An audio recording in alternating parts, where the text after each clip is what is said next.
Hello,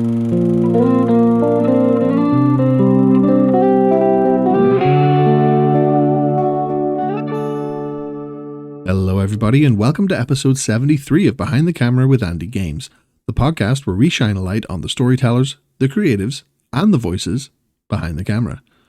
This week, my guest is dark romance author Bria Rose.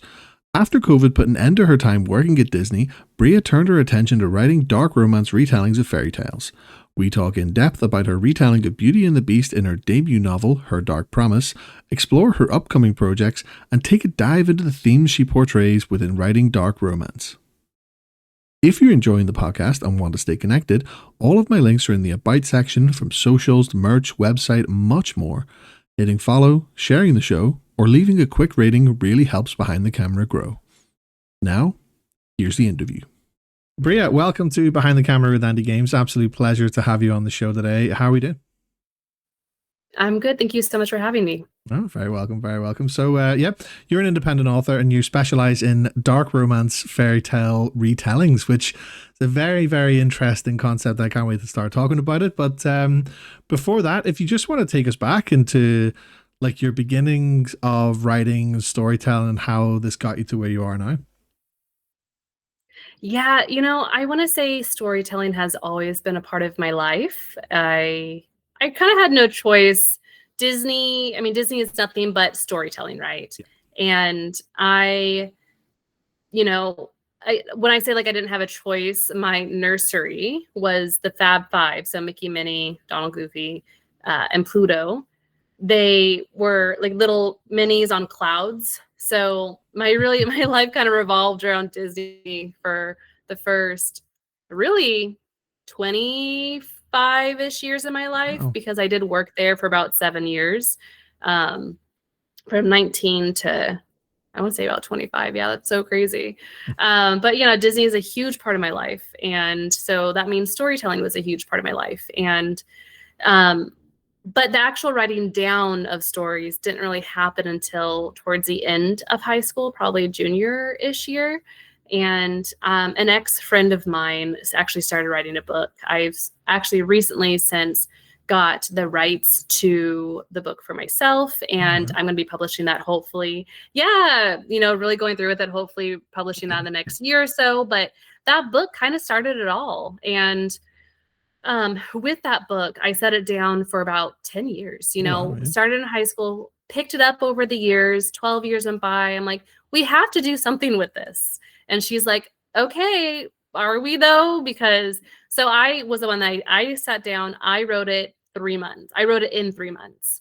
And I don't know what made me do it, but I do believe that I was officially bitten by the writing bug, because the moment she told me, hey, I actually don't have time for this. I'm like, okay.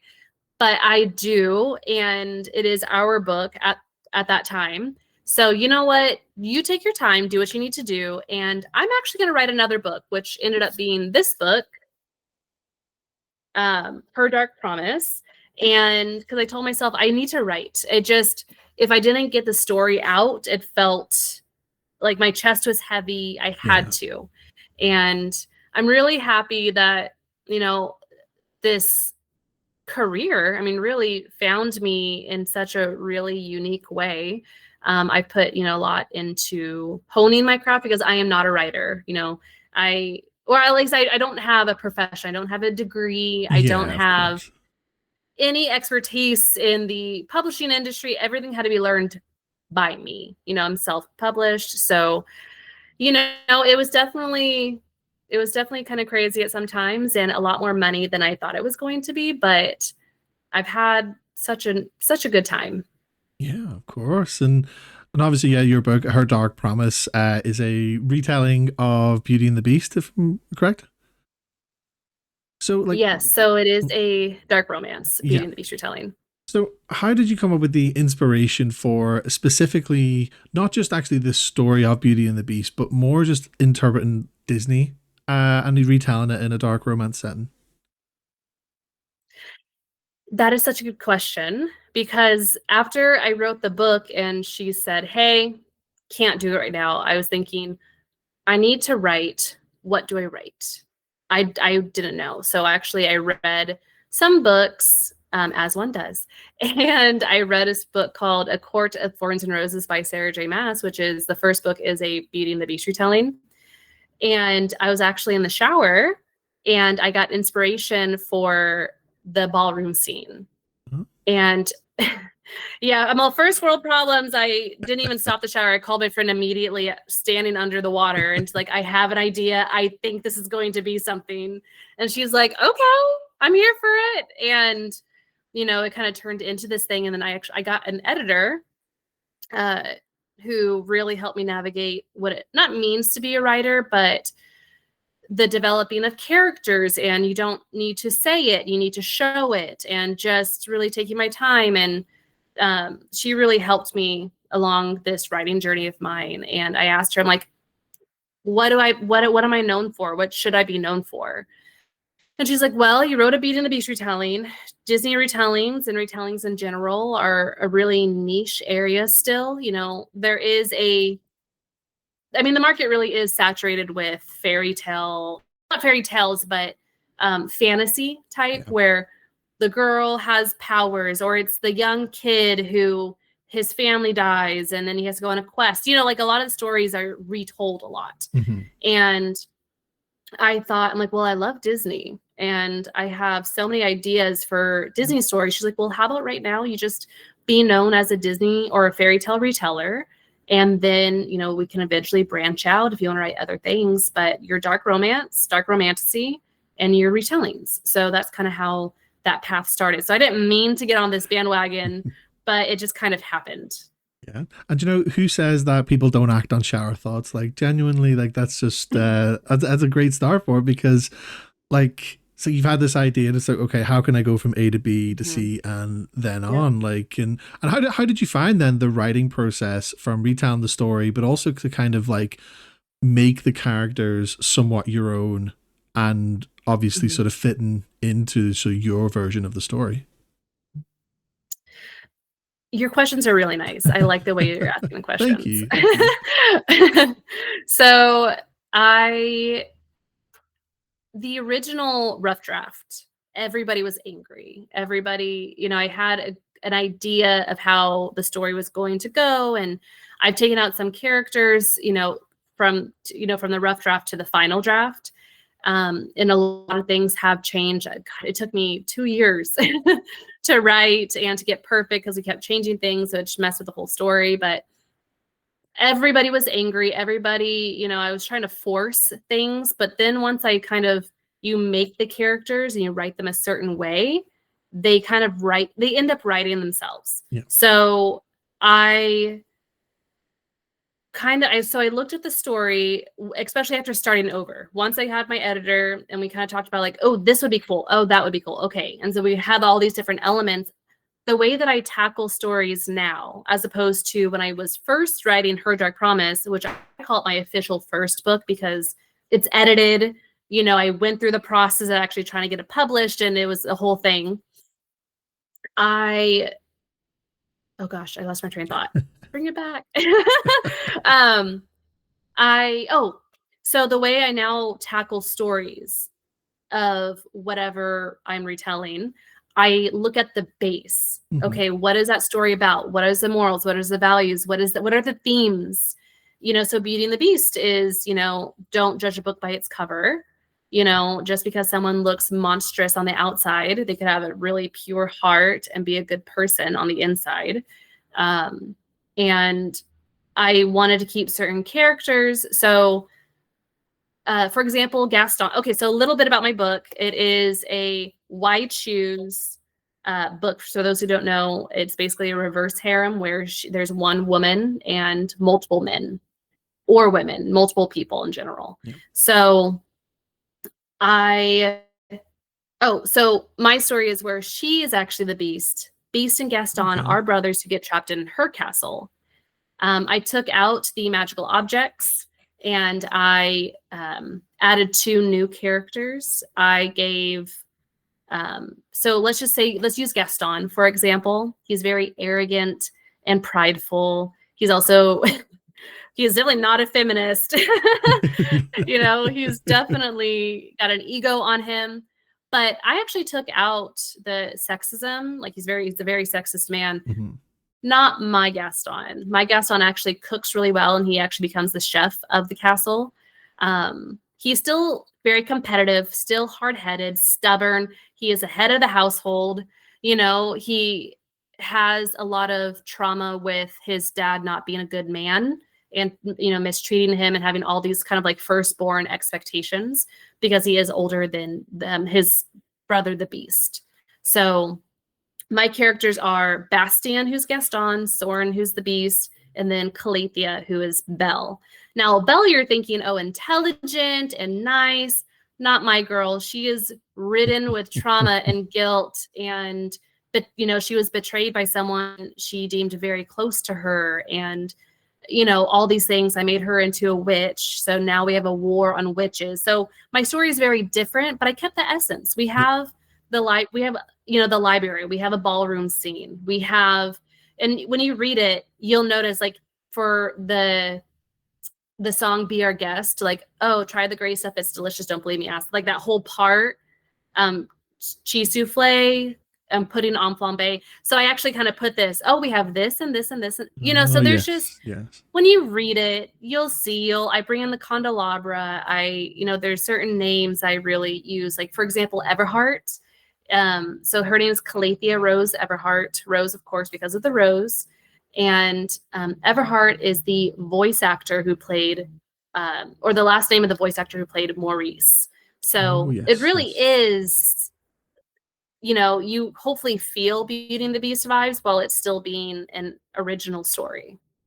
That's incredible. Like, I love the detail that kind of goes into that, where you're, like you say, you know, you're keeping the essence of the story, but you're really kind of making it your own in a retelling. Like, so when it came to sort of like starting the writing process of that, was there an element of having the original story on one side and then you kind of thinking, okay, well, maybe I could do this with this, and kind of picking out different parts and putting it onto paper, at least in like a first draft kind of sense?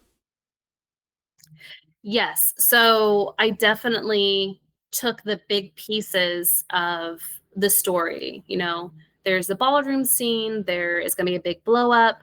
We have the village, we have, you know, there's a library scene. You know, there's just certain scenes where I just felt it was really important to have. And also the layout. She is trapped. So her curse does not, again, turn her to a beast. It is, she acts beastly because of her trauma. So this really is a book about a woman losing herself, getting cursed. She's alone. She's alone and unloved forever. That's kind of like the curse. You know, she doesn't die. She's kind of like a little vampire.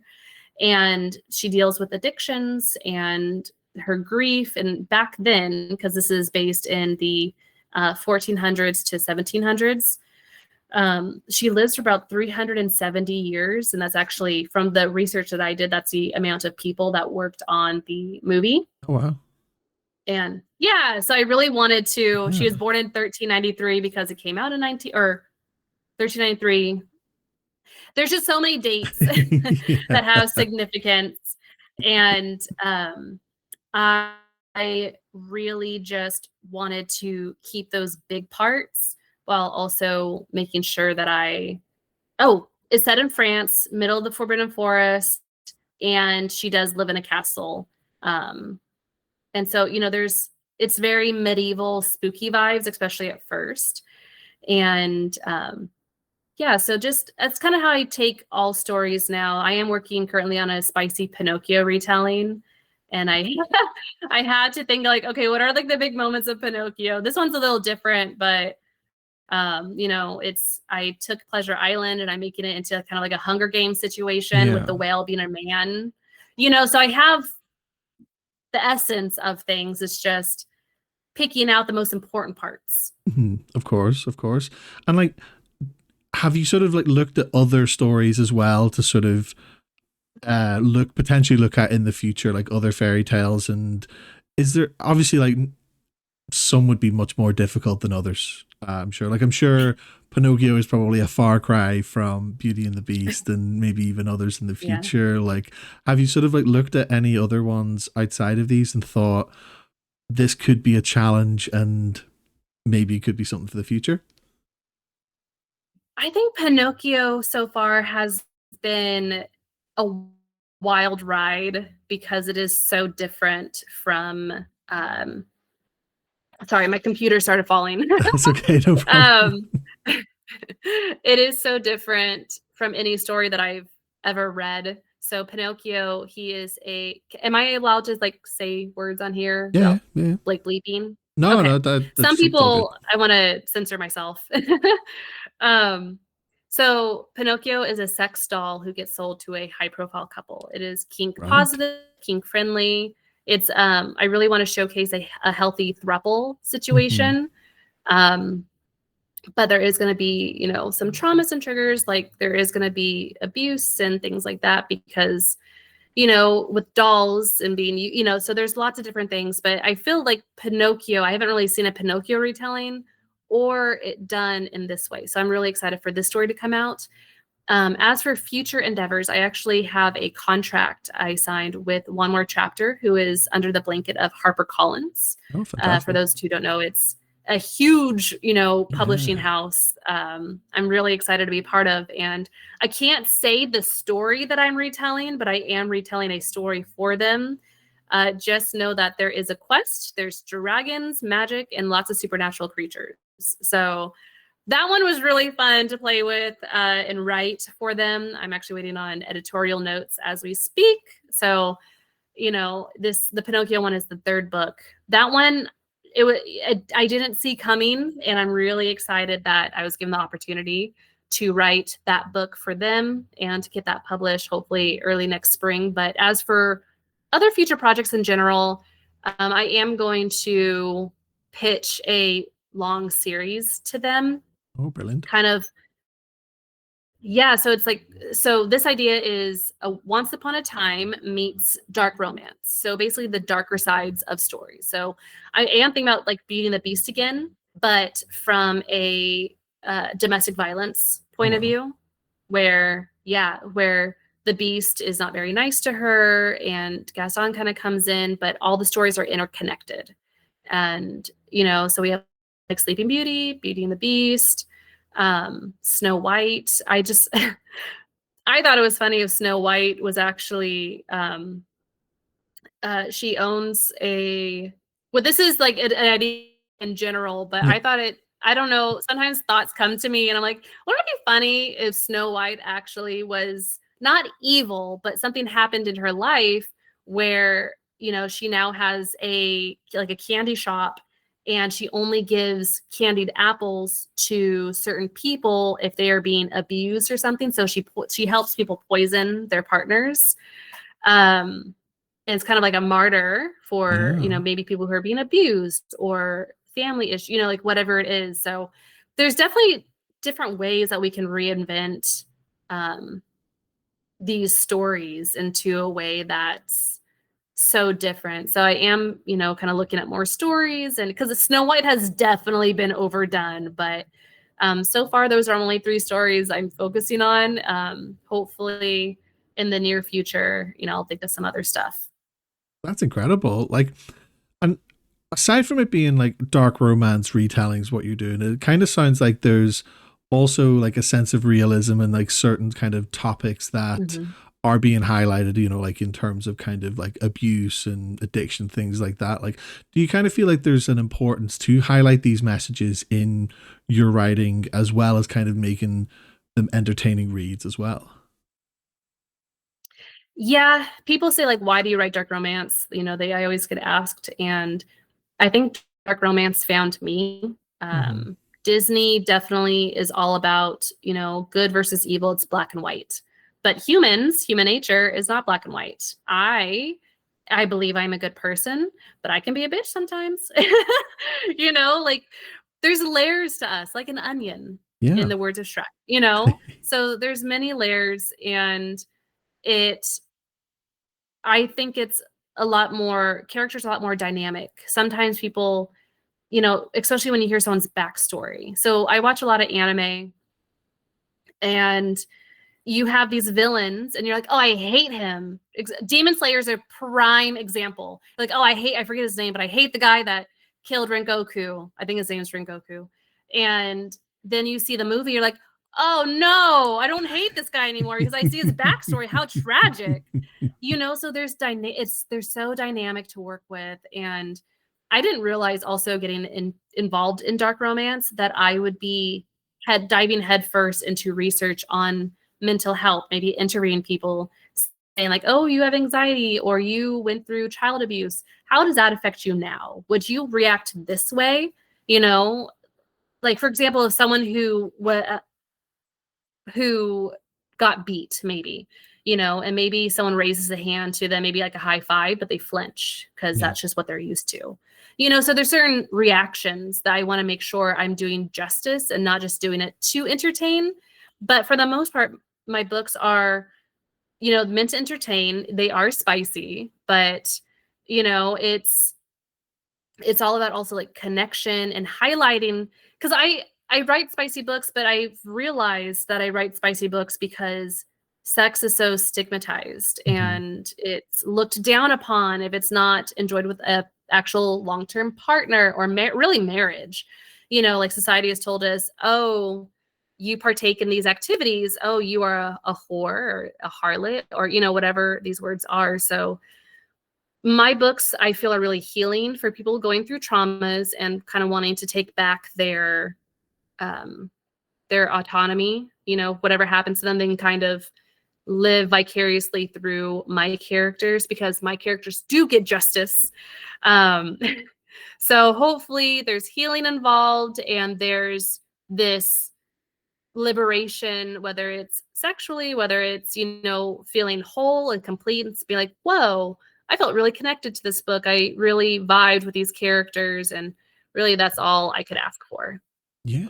And that's an amazing insight into that kind of topic, because like the sort of day and age we're in, a lot of it's about BookTok and all these types of things you see on social media. And like, I somewhat see what you mean in terms of the fact that like there is somewhat of a taboo behind it, and people who either don't read it or don't understand, it's almost like they don't want to understand. It's just, oh, you're just reading like a sex novel and just kind of coming up with your own sort of like, why are you doing that? And then obviously it's like any story, well, it is a story. It's just that's what it is. You're reading a story. There's more to it. Like, if you take away the kind of spiciness, you still have a novel. You still have a story with characters, character development, and everything that kind of makes up a novel. And I think like everything you've said there, putting all these things into perspective, especially when it comes to certain themes that not everybody likes to talk about. Like, I think it overall sends a positive message in terms of these are real. There is an element of good versus evil, especially with the fairy tale retellings. But at the end of the day, it's a story. It's as close to sort of human as can be. So yeah, it's a very interesting insight. Yeah, people need to realize sex is part of the human experience and we don't need to be afraid of it. Pinocchio really does shine a spotlight on this topic, I want to say. And the characters, normally when you read stories or watch movies, the main character is always a cute, mousy little tiny girl who is a virgin, and she's like, I'm just cute and everybody loves me and I have zero personality. Whereas maybe her best friend or the girl who was the lover of the main male character who falls in love with the female main character, right? So you have like the ex-lover or the ex-girlfriend of the guy, and she's always loud and mean and normally blonde. She's talkative. She takes up too much space.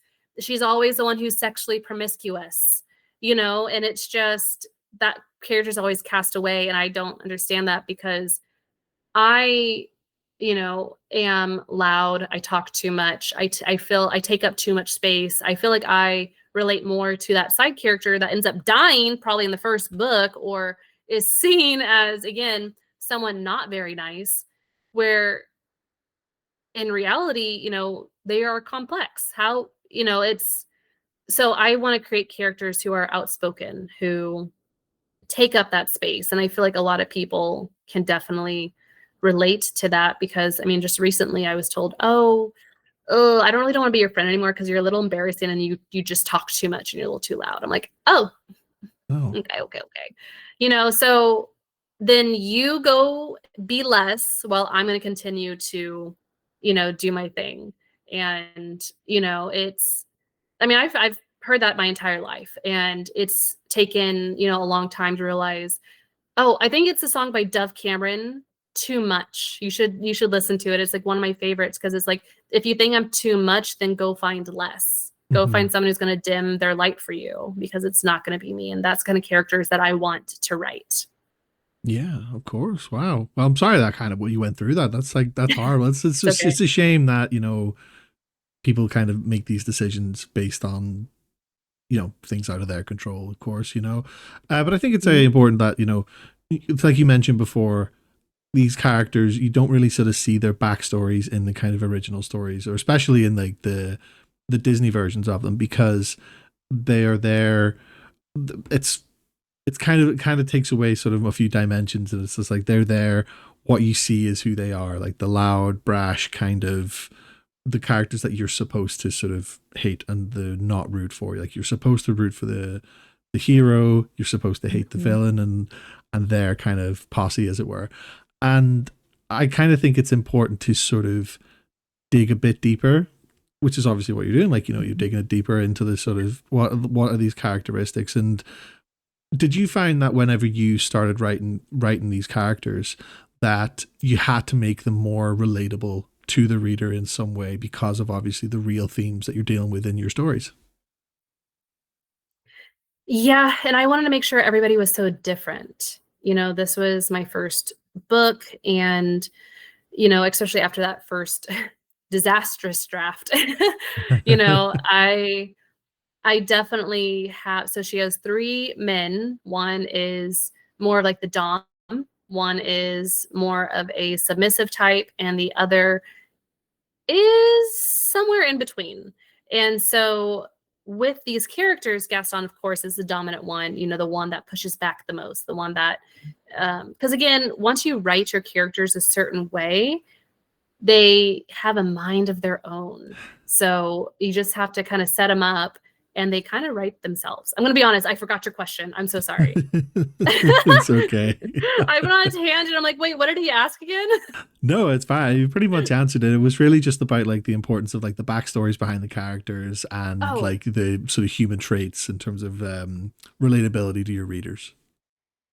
okay. So a great example, I always go back to Gaston.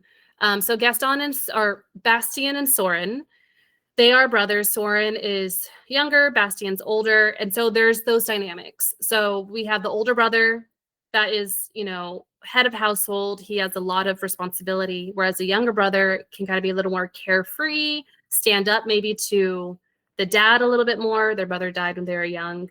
And um, so I wanted to make sure I have like those dynamics like correct. And with when writing and keeping all of those things in mind, okay, if a man who is very pig-headed, headstrong, stubborn, competitive, but also cowers when daddy kind of raises his voice, what does that look like? What Mhm. does certain situations look like? And having a character like Gaston who is so strong and he's the hunter, he's the provider, and then have a brother who's intelligent and just loves to be there and just hangs out. There's also resentment build up, between both brothers, for one was too carefree and the other, just didn't pay attention. It's just, there's so much to it. And I tell you what, writing these characters has taught me so much.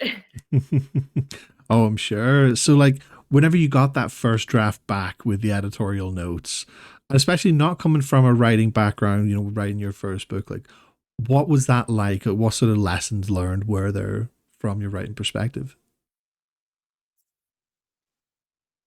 I will admit some of the notes of this doesn't make any sense. What is this? kind of hurt because I'm like, oh, I thought it was perfect. And then I go back sometimes and reread that first draft. I'm like, oh, this was terrible. But my editor is really nice, especially once I got into a flow and, was really writing some awesome stuff. She'd be like, this is why you're a good writer. You're a great writer. This scene really showcases how far you've come and what you've learned. And so getting back those first notes may have stung a little bit, especially as a first-time writer doing anything like this, but it made my book the way it is. It turned my book into something that people, want to read and enjoy, because I do read those reviews, people. I do. Even the ones with like 1 to 3 stars, I read all of it. But everything is really nice, especially people are like, hey, it's her first book. She's kind of getting into a rhythm. And I mean, I only have, I get to only go up. So it's really also awesome to see the progress in my writing. And the mistakes that I did learn. I learned to not make a book so long. A lot of people complain, like, damn, it kind of stalls in some places. I'm like, yeah, because I should have made it into 2 books, people. I get it. I get it. I might still do that one day. I might make it into 2 books, but I'm like, if we can just get past that, like, oh, it's a little too smutty towards the end. I'm like, it's fine. Yeah. It's all people. It is my first book, and I'm very proud of it. I love it the way that it is. And as for mistakes, probably the biggest one is don't make the chapter so long. Mm-hmm. I don't need 9 to 12 pages per chapter. That's crazy.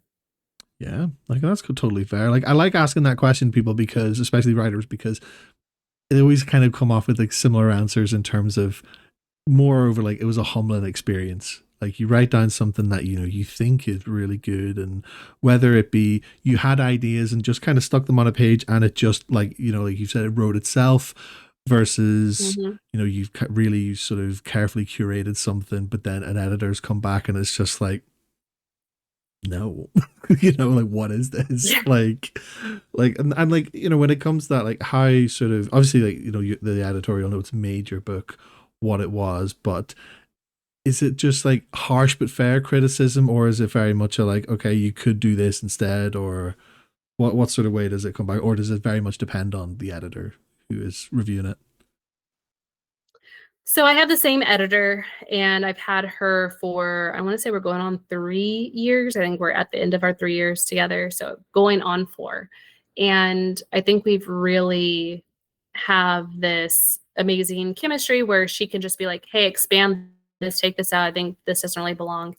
And if I don't agree with her, she always says, like, then don't take that specific advice. It's your book, it's your name on it, your book, but I trust her. And she's only made the book better. So I really do put a lot of faith and trust in my Erin. And they definitely would have a hard time trusting other people, because her and I have been through so much together and have, especially with her Dark Promise, sometimes I was texting her every day. I'm like, oh my God, this is what's going on. Okay, here I did this. And, it definitely turned into a partnership of, trusting each other to kind of really cure, this is, to me, I'm like, this is my baby, and it's both. I want to say most are amazing advice. Most of her advice, 100%, I'm like, that makes sense. You're right. I don't need to, I kind of mansplained a little bit too much here. I kind of like not mansplain, that's not the word I wanted to use. Too much. I'm thinking of like, or maybe womansplaining, since it's me, just putting too much details in like one paragraph. I don't need to tell everybody the thing in the first 2 pages. I can, I can show. So that's kind of like a lot of the advice and a lot of the notes from her. But sometimes she doesn't like certain lines. I'm like, no, this is actually really important. I really like this line. I really enjoy this. So we either talk it out and and come up with something even better, or I just leave it and she deals with it.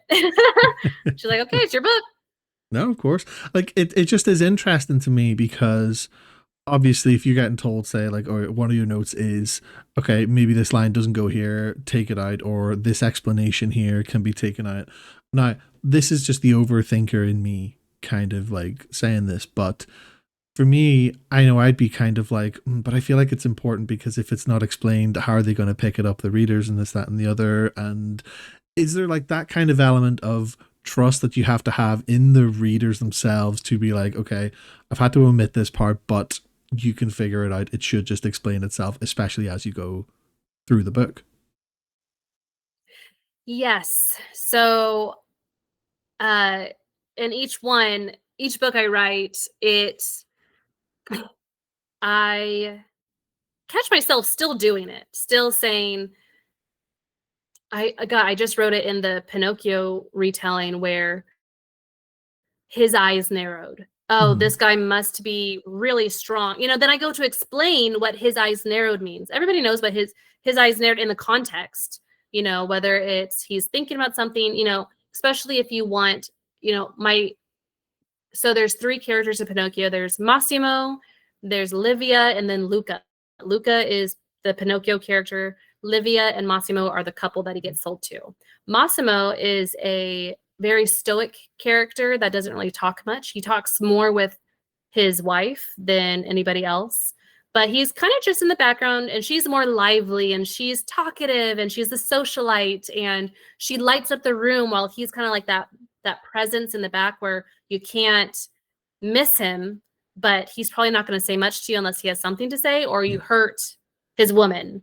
Now, that kind of a character, that means he can't really talk much, and he can't over explain or overly smile or overly do certain things. So I have to trust the reader to pick up on those cues and think like, oh, he's, especially the way that it's on Luca's point of view. So the way that Luca describes him, like, oh, his presence is overbearing, not overbearing, but it's just the language and the way that I portray this character. And I have to make sure that I don't say, oh, he is so like, I don't know. I just don't want to tell people. I Yeah. feel like the readers, they read so much of this stuff that they do pick up on it. It's more of me having to hold myself back and not over explain. And so I trust readers, and I also love not over explaining because I want to hear people's theories. I love when people say, I'm reading your book. I'm like, oh, what do you think? Do you have any theories? And they're like, oh, well, because of this character, is like this, I think this is going to happen. So not over explaining really, I think, immerses readers into it more because they just don't know what to expect. Mm-hmm. Yeah, of course, especially because with with written fiction, like there is always that kind of interpretation that readers have. They'll sort of, whether it be they'll relate to it in a certain way and they'll kind of Mm-hmm. come up with their own theories, like you say, or they just might read something and be like, oh, maybe this means this, and try and tie it in. Either way, it keeps the pages turning, like, which is what you want. Exactly. And no matter what, even if I explain to you, if I have a male character, a main male character, everyone's going to imagine, oh my gosh, what's his name? The Witcher, Henry Cavill. Oh yeah. They're all going to picture him. And so I could say, oh, this guy is a skinny blonde with blue eyes. People are just going to like, oh, no, this is a Henry Cavill. So people already have certain images in their head, regardless of what I maybe describe them as. So people are going to have their own interpretations in general, and they'll put themselves in the main character's point of view. And because if you don't think I do, I definitely do. If you think I haven't tried to be Elena from Vampire Diaries, you're funny. I definitely see myself. I'm like, give me the brothers. I'm here for it. So readers are going to interpret it. Even if I hand all the information to them, they're still going to make different assumptions. So it's just more me to make sure I hold back and just give them enough for the time being, because the goal is by the end of the book, I will have answered certain questions. So, for example, Beauty and the Beast. Who cursed Belle? How did she get cursed? What happened to her family?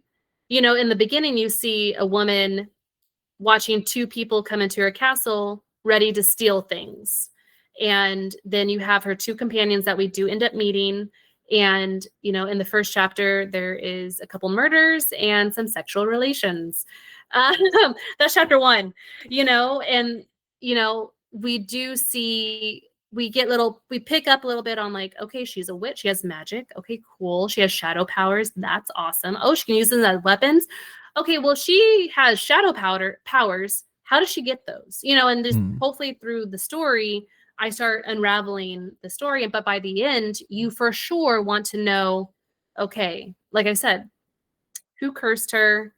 What happened to the war on witches? What happened with there's just certain questions throughout the book that you ask yourself that if you don't get those answers, you're going to feel you're not going to feel very good. Yeah. So. No, that's interesting. And something I like to, or something I've heard, a lot of writers tell me is that whenever it comes to them writing their characters and like the characteristics of them, they've always kind of put, or sometimes they put in like aspects of either their own personalities or personalities of people they've met and experiences that they've had. Is that something that you have done in your writing, or do you try and keep it as close to the original characters from these stories, but with just maybe a kind of few tweaks and a little bit more realism? I definitely use people around me, myself, and of course, my experiences, my values, so there is very much me in my books. For example, her Beauty and the Beast. I'm obsessed with Belle. I'm obsessed with Beast. Or not Beast. Obsessed with the film itself and the characters and everything that went behind it. It's kind of my personality. I'm looking around my room. I'm like, boom, boom. I wish I could show you my altars, basically, of Beauty and the Beast. It's definitely my favorite story. It's something that has kept me grounded throughout my life, and so the story is very near and dear to my heart specifically, and I just think it can't be helped that I kind of add myself into these characters. But I also think it's really good inspiration.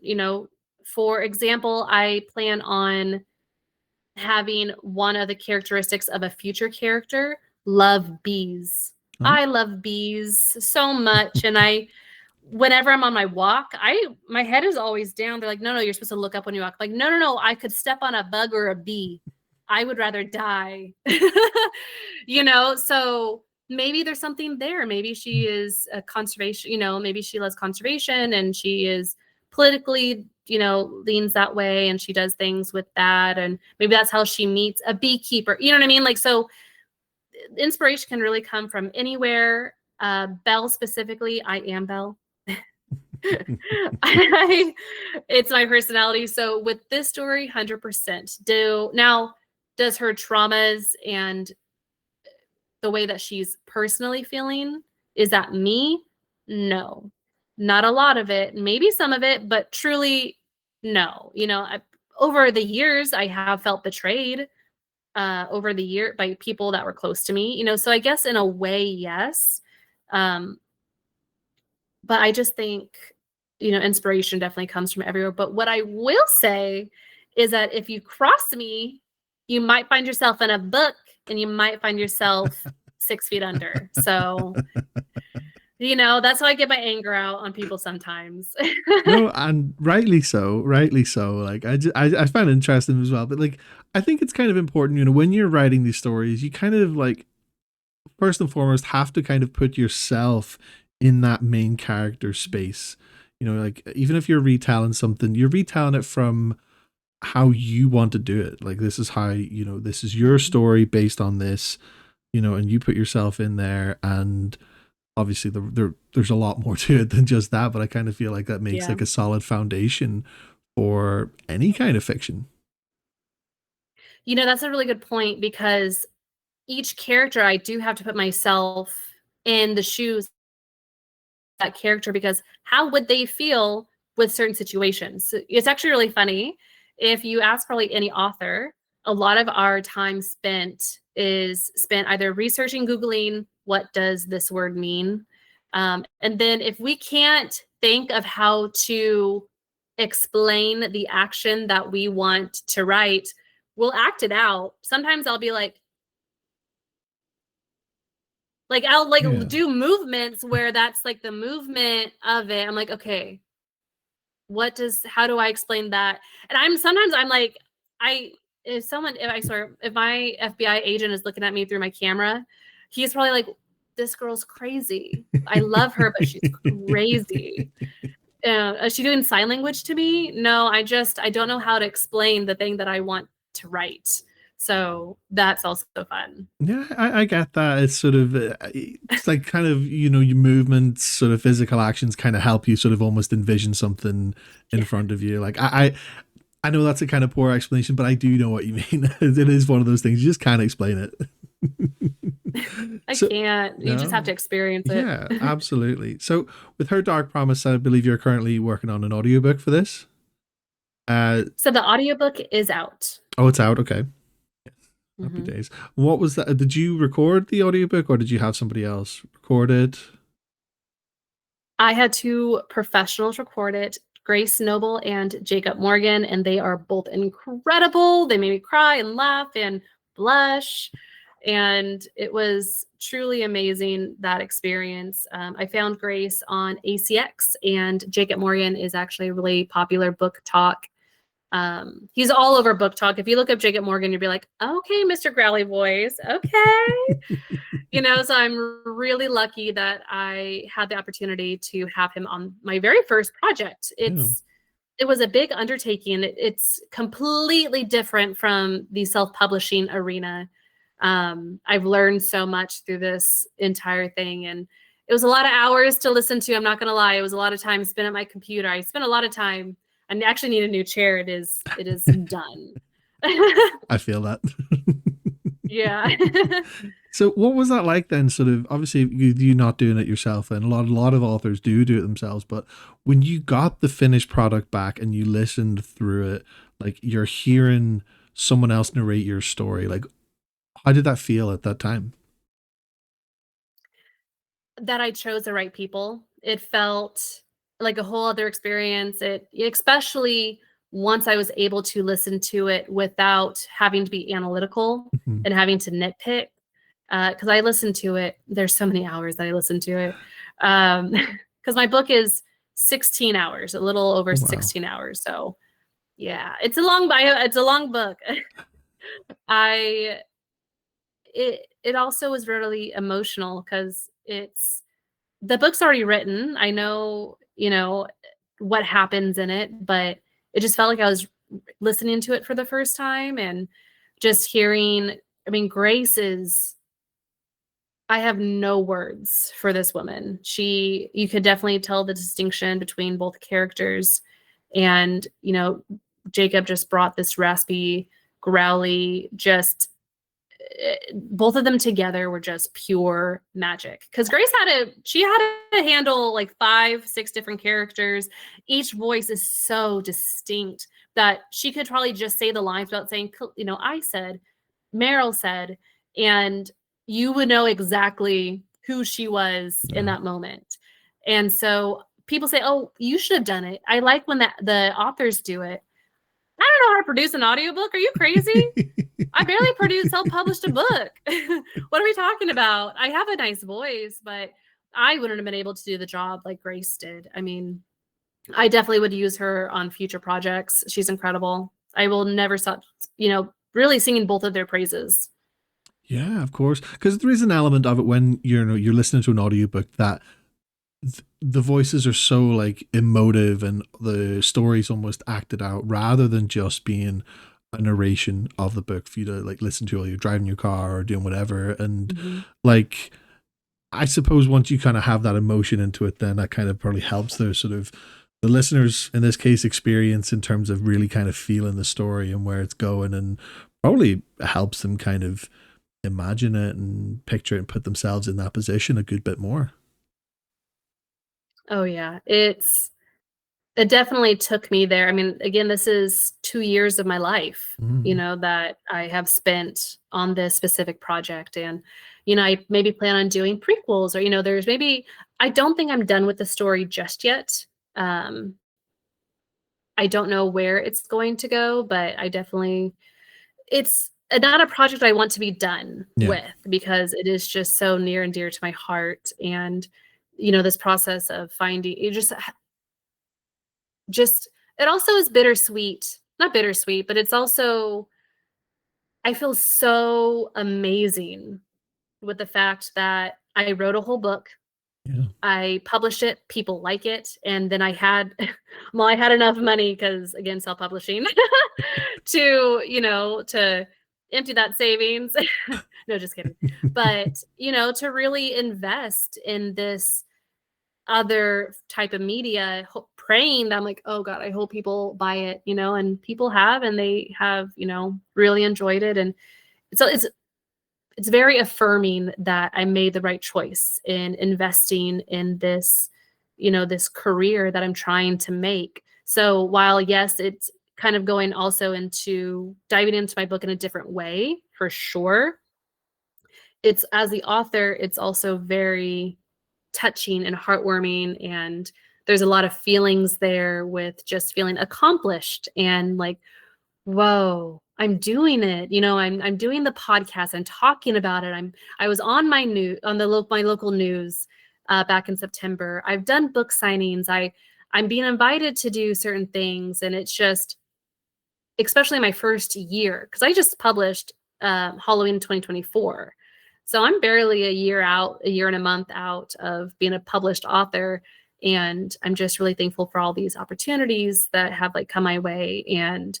But it's also looking behind the scenes, like, oh, that girl hustled. I hustled to do certain things. So I'm just really thankful. I think it's just kind of looking at this other project and more projects that come out. I'm like, wow, good job, Brie. Good job, Bria. Proud of you. Of course. And, it is such a massive accomplishment, writing a book and getting to the position that you're in, especially with the contract as well that you have. And it just sort of shows that the future's bright, and all of the work that you've put in, the late nights writing, the editorial notes, everything. It's just it just shows that it's worth it. And, you got to keep at it. And, that's, you can find yourself in some amazing positions that, you probably never thought you might have been in before. Next is a red carpet for my movie premiere. So Hollywood, I'm coming for you. I'm ready. Absolutely. Do you know what? Why not? Like that. You got to dream big with these things. You got to go for it. And anything's possible. Anything is possible. Yep. Yeah, exactly. Hopefully it brings inspiration to others. Yeah, of course. Well, Bria, it's been an absolute pleasure having you on Behind the Camera with Andy Games. Thank you so much for your time. It's been such an insightful chat. Wonderful chatting to you. So I just wanted to, before we wrapped up, give you the floor. So where can the listeners find you?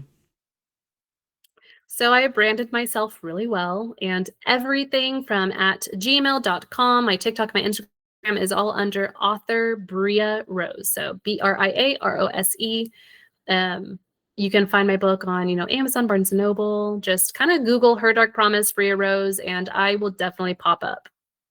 Phenomenal stuff. Yes, once again, Bria, thank you so much for your time. It's been an amazing chat. Thank you so much for having me. Thank you. And there you have it. That brings us to the end of episode 73 of Behind the Camera with Andy Games. A huge thank you to Bria Rose for being this week's guest and for sharing her story, her journey, and her insights into the world of dark romance. As someone who wasn't too familiar with the genre myself, it was genuinely refreshing to learn more about it, and Bria's passion for her craft really shone through. Once again, if you'd like to stay connected and support the podcast, drop a follow, check out my Linktree for socials and more, and share the episode with a friend who you think would get a lot out of it. Until next time, take care, stay creative, and I'll see you soon. But until then, peace.